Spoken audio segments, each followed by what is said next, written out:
Những bộ test mà Minh Tú mua chỉ là cách giúp Minh Tú an tâm hơn và theo dõi sức khỏe thường xuyên hơn trong giai đoạn phức tạp như thế này. Nội dung trong video chỉ là chia sẻ kinh nghiệm cá nhân, không khuyến khích các bạn làm theo nha. Đang nói cái tin tới luôn nè mọi người. Ban quản lý tòa nhà xin gửi thông báo tới quý cư dân về 6 trường hợp cư dân dương tính với Covid đang sinh sống tại cùng một căn hộ. Oh my god. Hello honey, how are you? Welcome back to my channel.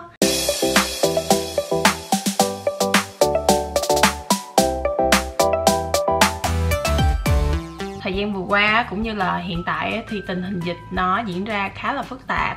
Đâu đó nó cũng sẽ ảnh hưởng đến cuộc sống cũng như là sức khỏe tinh thần của bản thân chúng ta. Nên là Minh Tú rất là hy vọng các bạn sẽ thật sự bình tĩnh và cố gắng cùng nhau vượt qua được cái cơn đại dịch lần này. Thì cái tập vlog lần này Minh Tú muốn chia sẻ đến các bạn một cái sản phẩm mà rất là nhiều người hỏi Minh Tú. Sau khi mà Minh Tú post trên Instagram của mình, rất là nhiều người hỏi là cái này xài như thế nào, có đau không, tỷ lệ đưa ra kết quả có nhanh không, có chuẩn xác không, mua ở đâu, vân vân vân vân. Minh Tú cũng đã rất là nhiều lần test Covid rồi. Giống như là năm ngoái ở Bali để được về Việt Nam, Minh Tú cũng đã test Covid rồi. Rồi sau khi cách ly cũng phải test Covid, trong quá trình cách ly cũng test Covid. Gần đây nhất Minh Tú cũng test Covid là được theo cái diện test Covid diện rộng của Bộ Chính phủ cũng như là Y tế đưa ra. Rất là may mắn cho Minh Tú là lần test nào Minh Tú cũng âm tính, đó là một điều rất là đáng mừng. Bên cạnh đó là gia đình của Minh Tú cũng test Covid ở quận 5 theo diện rộng thì kết quả cũng được âm tính. Đó là một cái kết quả mà khiến cho Minh Tú rất là nhẹ nhõm, bởi vì thật sự Minh Tú rất là lo lắng cho ba mẹ của Minh Tú và anh ba của Minh Tú nữa. Tại vì ba mẹ Minh Tú thì có bệnh nền nè, anh ba của Minh Tú thì cũng vừa trải qua một cái cơn bạo bệnh. Thì hiện tại Minh Tú vẫn duy trì test Covid nhanh tại nhà, bởi vì ở khu Minh Tú ở cũng đã có ca dương tính, và để bảo vệ sức khỏe cho bản thân mình cũng như cho cộng đồng thì Minh Tú luôn duy trì test Covid nhanh tại nhà khoảng một tuần 10 ngày hoặc là 20 ngày tùy theo điều kiện kinh tế của Minh Tú. Minh Tú sẽ giới thiệu với các bạn một vài bộ test Covid mà Minh Tú nghĩ là cái độ chuẩn xác nó cao, dễ sử dụng và nó nhanh. Nó sẽ tùy vào thời điểm, xác suất không thể nào là 100% như là bộ test Covid theo diện rộng của Bộ Y tế được. Cái test Covid nhanh này tại nhà nó tùy theo thời điểm. Ví dụ như ngày hôm qua bạn đã gặp F0, tiếp xúc với F0 và ngày hôm nay bạn test thì tất nhiên nó sẽ là âm tính. Nhưng nếu như mà 5 ngày sau bạn test lại, nó vẫn có thể là dương tính, bởi vì nó dựa vào cái tải lượng virus ở trong cơ thể của bạn cũng như là sức đề kháng của bạn, nó thể hiện lên cái việc đó. Mình phải luôn duy trì cái việc này nó thường xuyên để mình biết được rằng là cái sức khỏe hiện tại của mình như thế nào nếu như mình có tiếp xúc với người ngoài hoặc là tiếp xúc với một cộng đồng đông. Nếu trong giai đoạn này bạn nào có điều kiện, có khả năng và có tiếp xúc với cái ca nghi ngờ là F1 hoặc F2 thì chúng ta nên duy trì test 5 đến 7 ngày một lần. Và sau khi test thì mình tuyệt đối ở trong nhà để kết quả nó được chuẩn xác hơn. Đang nói cái tin tới luôn nè mọi người. Ban quản lý tòa nhà xin gửi thông báo tới quý cư dân về 6 trường hợp cư dân dương tính với Covid đang sinh sống tại cùng một căn hộ. Oh my god. Và sau đây thì Minh Tú sẽ giới thiệu đến các bạn 3 bộ sản phẩm test Covid nhanh tại nhà. Nhớ giùm Minh Tú là nó chỉ mang tính thời điểm, và tiếp theo là cái độ chuẩn xác của nó thì sẽ không thể nào bằng cái xét nghiệm PCR được nha các bạn. Rồi bắt đầu thì chúng ta sẽ có hai dạng, đó là một là dạng ngoáy vào mũi, hai là dạng test bằng nước bọt. Dạng ngoáy vào mũi thì Minh Tú có hai loại đều của Hàn Quốc. Đây là bộ test Covid nhanh bằng nước bọt tại nhà. Đây là một thương hiệu đến từ Đức và đã có QC Pass rồi. QC Pass là một cái giống như là một cái kiểm tra hàng hóa chất lượng và đã đạt chất lượng rồi, toàn quốc tế trên thế giới, và được chứng nhận Bộ Y tế Đức nữa. Thì cái độ xác suất hãng nói là 99%, nhưng mà Minh Tú thì sẽ nghĩ là khoảng 90 hoặc 92 thôi, tại vì mình hay đa nghi. Một bộ như vậy á, nó có để là 5 bộ dụng cụ xài được 5 lần. Mỗi lần test thì mình xài một bộ. Một hộp như vậy thì có giá là 1,2 triệu đó. Sử dụng được cho trẻ sơ sinh nè, các em bé dưới 5 tuổi nè, hoặc là những người lớn tuổi, và những bạn mà có vấn đề nhạy cảm về mũi, ví dụ như bị viêm xoang, dị ứng, những bạn không chịu được cảm giác đút cái cây vào mũi, bị chọc mũi, hoặc là những bạn sửa mũi vân vân, thì chúng ta sử dụng cái bộ này nó sẽ rất là tiện. Thì tờ giấy hướng dẫn này chỉ toàn tiếng Đức thôi, giống như Minh Tú nói, đây là hàng nội địa của Đức, là người ta sản xuất cho dân người ta xài trước. QC Pass hồi nãy Minh Tú nói đó là cái giấy xác nhận là đã được kiểm tra chất lượng của sản phẩm và hàng hóa. Ở đây thì Minh Tú sẽ chia sẻ lại cách mà Minh Tú tìm hiểu qua mạng và sử dụng. Cái link mua thì Minh Tú sẽ để bên phía dưới, thì các bạn có thể liên hệ để mua ha. Các bạn sẽ thấy có một cái bao giấy. Cái bao giấy này là để một hồi mình đựng nước bọt nè. Tiếp theo các bạn sẽ thấy một cái ống. Cái ống này là để một hồi mình bơm cái nước bọt ở từ bên trong cái bao giấy ra. Tiếp theo đó là một cái ống nữa. Cái ống này có chứa một cái dung dịch nha các bạn.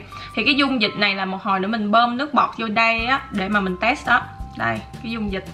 Và cuối cùng là cái vỉ mà để mình test và báo kết quả cho mình. Đó.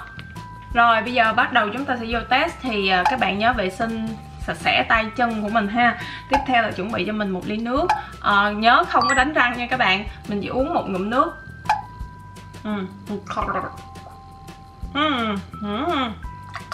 Tiếp theo là bắt đầu chúng ta sẽ ho hoặc là chúng ta tằn hắng. Chúng ta tằn hắng ho để làm gì? Để cho cái lượng virus ở bên trong nó có thể đi ra, để chúng ta có thể test nó dễ hơn và hiệu quả hơn. Tằn hắng thì các bạn có thể làm như thế này. Còn ho thì cố gắng ho như thế nào, đừng có mở miệng. Và tiếp theo là chúng ta sẽ nhổ cái nước bọt vào bên trong cái tờ giấy này. Các bạn lưu ý giùm Minh Tú là nhổ nước bọt chứ không có cố gắng khạc cái đờm ra nha. Không nha, chỉ là nước bọt thôi nha mọi người. Mở cái ống này nha mọi người. Cái ống mà có cái dung dịch để test đó. Rồi chúng ta mở nắp ra. Dùng cái ống bơm này bơm cái lượng nước bọt. Đó, bơm cái lượng nước bọt này vô cái ống này. Xong sau đó chúng ta sẽ đậy nắp lại. Để chúng ta lắc lên. Chúng ta lắc xong sẽ thấy một cái dung dịch nó hơi đục đục vậy nha mọi người. Bây giờ chúng ta bắt đầu test nha mọi người. Đó, xé cái túi này ra. Cái chữ S ở đây có một cái lỗ nha mọi người. Cái lỗ này là chúng ta nhỏ cái nước, cái hỗn hợp, cái dung dịch hồi nãy chúng ta vào đây. Và đây là cái thanh để thể hiện cái kết quả nha. Đó, các bạn mở cái nắp này ra, 6 giọt nha. Thì tầm 15 đến 20 phút. Thì cái kết quả này nó sẽ hơi lâu. Cái bộ test này sẽ đợi tới 15 đến 20 phút mới có kết quả. Nhưng mà nó tiện quá mọi người. Bằng nước bọt các bạn sẽ không bị cảm giác đau hoặc khó chịu, đúng không? Cũng đã rất là nhiều lần test rồi, nhưng mà vẫn hồi hộp nha. Thể hiện một gạch ngay chữ C là âm tính nha mọi người. Còn mà có gạch thứ hai ở T là tăng rồi nha mọi người nha. Cho nên rồi kết quả của Minh Tú hiện tại test Covid nhanh tại nhà là âm tính nha mọi người. Còn nếu như các bạn thấy trên cái xét nghiệm này, cái bảng đọc kết quả này mà chữ T có một cái vạch mờ hoặc là một cái vạch rõ, có nghĩa là đã phát hiện cái kháng nguyên của Covid-19, là cái khả năng bạn đã bị nhiễm Covid-19 rồi, thì bạn phải tuân thủ các biện pháp phòng chống dịch. Xin nhắc lại là nhấn mạnh ở đây là từ phải nha. Các bạn phải gọi điện thoại vào hotline của Bộ Y tế rồi làm theo hướng dẫn. Họ sẽ cho các bạn biết nên đi đến bệnh viện hoặc cơ sở y tế nào. Hãy bình tĩnh và tuân theo các hướng dẫn nhé. Ngoài ra, người dân gặp khó khăn do dịch bệnh Covid-19 trên địa bàn thành phố Hồ Chí Minh hãy liên hệ 1022, nhấn phím 2 để được hỗ trợ nha.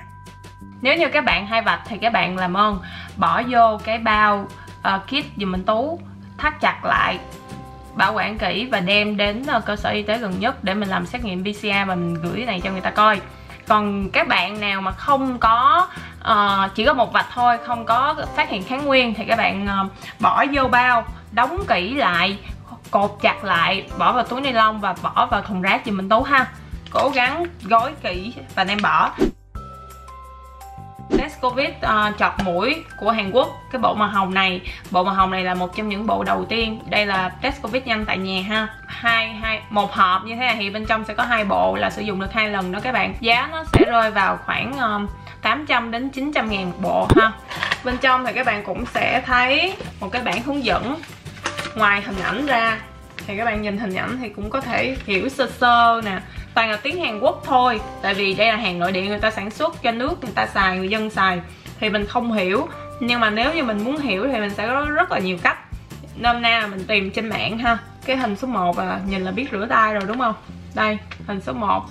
Nhìn mà không biết rửa tay tôi xỉu quá. Đây là cái bảng để đọc kết quả đó. Cái bảng hồi nãy để chúng ta nhỏ dung dịch vào và đọc kết quả. Cái bao, có một cái bao zipper ha. Một cái cây mà để chọc mũi. Tiếp theo thì chúng ta sẽ thấy cái này là nó có một cái ống mà để chúng ta đựng cái dung dịch đó ha các bạn. Bên trong thì các bạn thấy là có một cái nắp nhỏ.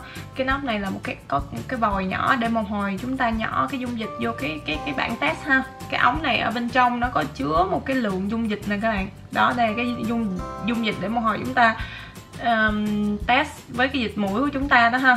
Các bạn, một cái thiết kế rất là hay là ở trên cái hộp nó có một cái lỗ để chúng ta cắm lên để như thế này ha. Tất nhiên là chúng ta sẽ phải rửa tay vệ sinh này nọ thiệt là kỹ, sạch sẽ trước khi mà chúng ta bắt đầu vào cái phần test. Trước khi mà chúng ta bắt đầu lấy thì chúng ta dùng tay xoa đều hai cái khoang mũi như thế này, nó dễ lấy hơn các bạn. Đó, dễ lắm các bạn ơi, nó không có gì phức tạp đâu. Đó, xé ra thì các bạn sẽ thấy một cái cây như thế này. Cố gắng đưa càng sâu càng tốt, nó rất là không có vấn đề gì đâu. Đưa như thế này, đó, đưa vào, cố gắng đưa sâu, xong các bạn sẽ xoay 10 mỗi bên ha, qua tới lỗ bên đây ha cả nhà. Qua bên đây cũng cố gắng đút sâu vào, xong sau đó cái dịch mũi rồi thì các bạn bắt đầu mở cái nắp này ra, cho cái cây này vào, rồi chúng ta cũng xoay quậy nó 10 lần. Bắt đầu giây phút này nè, chúng ta dùng cái nắp hồi nãy đó, đây chúng ta đóng lại.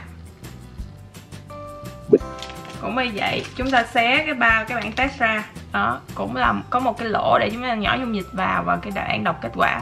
Nhỏ 6 giọt ha mọi người, cố gắng. Các bạn sẽ bắt đầu thấy đã bắt đầu hiện kết quả, nhưng theo Minh Tú thì các bạn nên để 10 đến 15 phút ha, để kết quả nó được rõ ràng hơn. Đó, có một gạch ở chữ C có nghĩa là không phát hiện kháng nguyên Covid nha các bạn. Rồi sau khi, tại sao người ta cho mình cái túi zipper ha, để xử lý rác thải ha mọi người. Cũng như cái kia ha, nếu mà mình không có thấy kháng nguyên thì mình bỏ hết. Đó, bỏ hết vô cái zipper này rồi mình mang bỏ thùng rác.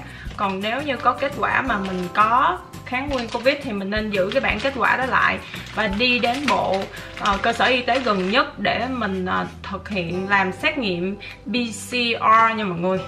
Tiếp theo là mình sẽ có bộ màu xanh, thì bộ màu xanh nó cũng sẽ là một cái dạng test Covid tại nhà bằng cách là lấy dịch mũi ha.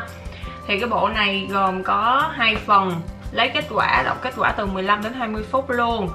Và cái giá của cái bộ này là từ 670 đến 900 ngàn một bộ, như vậy sử dụng được 2 lần.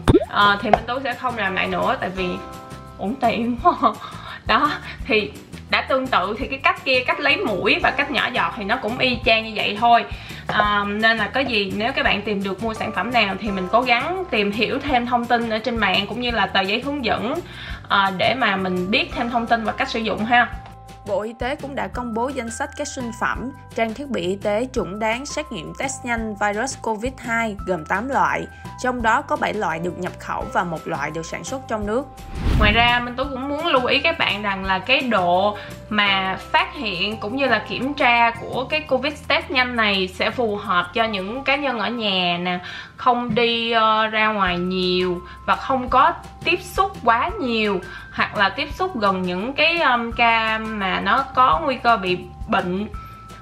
Cho nên cái việc mà phát hiện kháng nguyên của Covid đó, hoặc là không phát hiện kháng nguyên thì nó chỉ thể hiện một cái chuẩn xác nào đó thôi. Giống như Minh Tú nói là Minh Tú chỉ đặt khoảng 90% thôi. Cho nên các bạn lưu ý là nếu như mình có những cái dấu hiệu như bị sốt, ho, sổ mũi, ho khan, ho đàm, khó chịu, khó thở, nhức đầu, mệt mỏi, whatever, những cái biểu hiện của Covid thì lưu ý rằng giùm Minh Tú là mình phải đến ngay cơ sở y tế gần nhất để báo cáo và theo những cái bước của phòng chống dịch của Bộ Y tế để mình được làm xét nghiệm PCR. Còn những cái này thì kết quả nó cũng chỉ mang tính thời điểm thôi. Giống như là lúc ban đầu mình Tú đã chia sẻ. Hy vọng là mọi người sẽ xem và hiểu được ý của Minh Tú là các bạn nên đến Bộ Y tế để được thực hiện test nhanh. Và test PCR, test nhanh thì khoảng 300 mấy, test PCR thì khoảng 700 mấy chục ngàn. Nếu như các bạn có những cái biểu hiện Covid hoặc là có những cái nghi ngờ mình đang đã tiếp xúc với F0 rồi hoặc F1 rồi. Và chúc cho các bạn có thật nhiều sức khỏe, cũng như gia đình các bạn có thật nhiều sức khỏe. Chúng ta cùng cố gắng cùng nhau để vượt qua cơn đại dịch lần này và cùng giữ sức khỏe cho bản thân của chúng ta nha. Nhớ ăn uống đầy đủ chất dinh dưỡng, ăn nhiều rau, vitamin C. Nhớ cố gắng phơi nắng lúc 8 giờ đến 10 giờ, tầm 15 đến 20 phút. Rồi cố gắng tập thể dục ở nhà để tăng sức đề kháng của chúng ta nha mọi người. Xin chào và hẹn gặp lại. Bye bye.